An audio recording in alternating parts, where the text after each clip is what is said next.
Gold trusted gold buyers మీరు తాకట్టు పెట్టిన బంగారాన్ని విడిపించి ఈ రోజు ఉన్న మార్కెట్ ధరకు కొనబడను.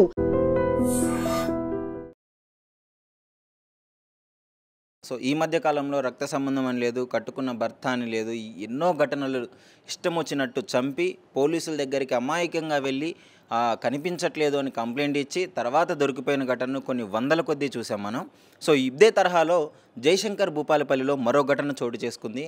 సవితి తల్లి తన కూతుర్ని అతి కిరాతకంగా చంపి క్షుద్ధ పూజలు చేసిన నరబలిలాగా సృష్టించింది ఈ కేసు డ్రామాని.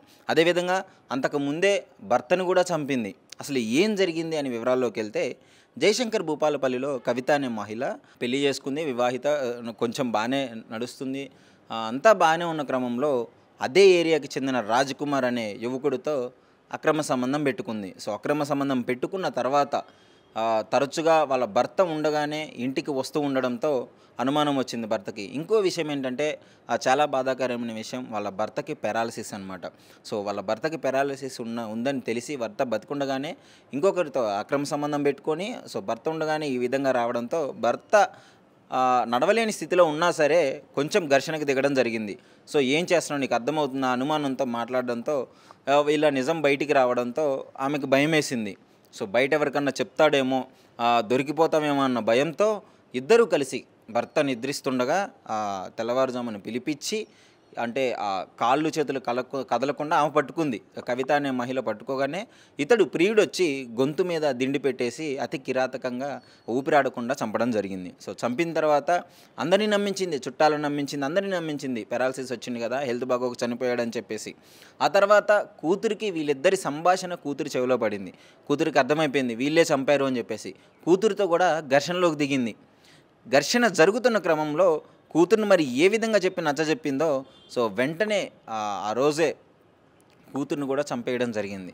ఎందుకు, ఈ విషయం ఎవరికన్నా బయట చెప్తుందేమో, ఎన్ని చెప్పినా సరే నమ్మకూడదు అని చెప్పేసి అతి కిరాతకంగా, అంటే భర్తని చంపిన కొద్ది రోజులకే కూతుర్ని కూడా, వర్షిణిని పాపం చంపడం జరిగింది. సో చంపిన తర్వాత వీళ్ళిద్దరూ మళ్ళీ పోలీస్ స్టేషన్కి వెళ్ళి అక్కడ కంప్లైంట్ ఇవ్వడం జరిగింది. ఆమె ఒక్కతే కవిత వెళ్ళి కంప్లైంట్ ఇవ్వడం జరిగింది, నా కూతురు కనిపించట్లేదు అని.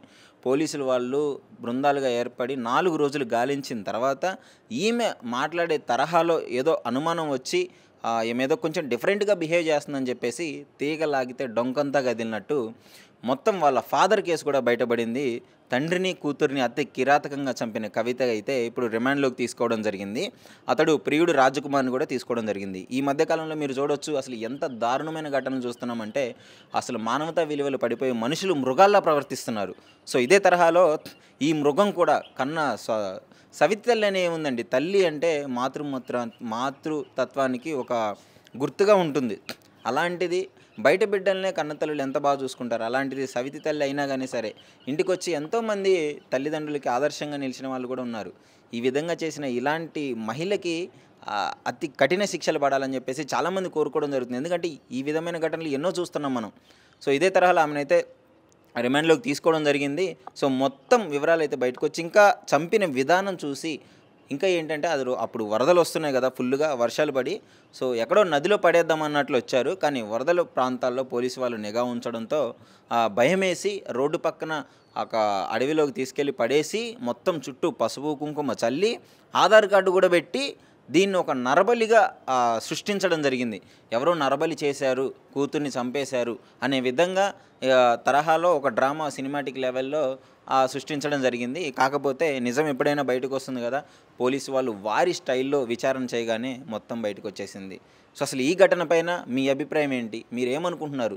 ఈ మధ్య కాలంలో ఇలాంటి జరిగే ఘటనల గురించి మీ అభిప్రాయం ఏంటి అని డెఫినెట్గా ఎందుకు జరుగుతున్నాయో కూడా మా iDreamతో షేర్ చేసుకోండి. And for more videos, please subscribe to iDream. Please subscribe to iDream. Please subscribe iDream. And please subscribe to iDream. For more videos, subscribe to iDream.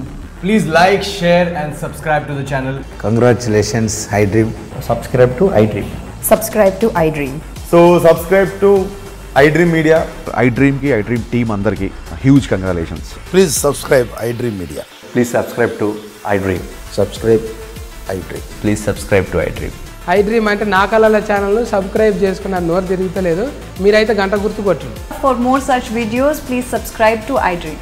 Subscribe to iDream. Please subscribe to iDream. Please subscribe iDream Media. Please do subscribe to iDream. Please subscribe to iDream Media. For best entertainment and information, please subscribe iDream. And don't forget to subscribe to iDream.